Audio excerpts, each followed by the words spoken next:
Live team coverage continues tonight with On Your Side's Jessica Clark. She's live outside the St. Johns County Courthouse. And Jessica, what was the reaction in the courtroom this morning when Fucci changed his plea? Well, you know, Anthony, a lot of people here at the courthouse are ready for a trial. This was the only trial scheduled today. That's what I've been told. Also, a lot of people caught off guard, surprised in the community about this case that had so much build up to it, and then the sudden change of plea. You know, Aiden Fucci from the very beginning, and he was arrested just a day or two after she disappeared, Tristyn Bailey disappeared. From the beginning, he said he was not guilty. Well, obviously that changed today.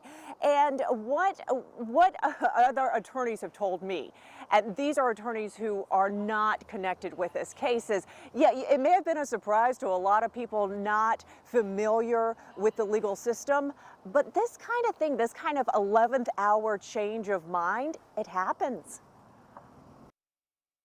You know what? It is common. And what happens is there's all of the motions that were denied and all of the throwing things up and hoping that something sticks. And then at the 11th hour, nothing was sticking. And you look at the evidence and you think the likelihood that he gets convicted is very high.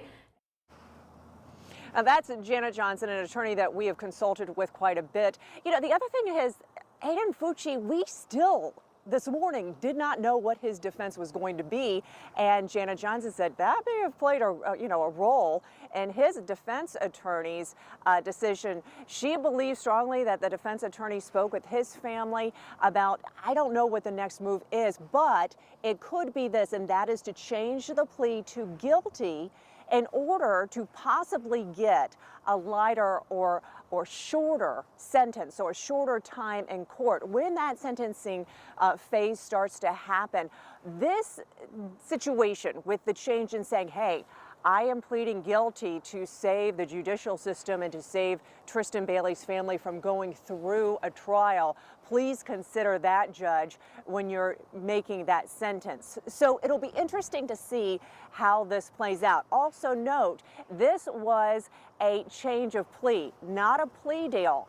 And Tristyn Bailey's family today said in their statement that they would not accept any of the plea deals that the defense suggested. So very interesting. I know the attorneys around town are saying, hey, this happens, but it was a surprise here. We're live in St. Johns County at the courthouse. Jessica Clark, First Coast News, back to you. All right, Jess, thanks so much. And our coverage of this story continues right now on firstcoastnews.com and on Roku and Fire TV. And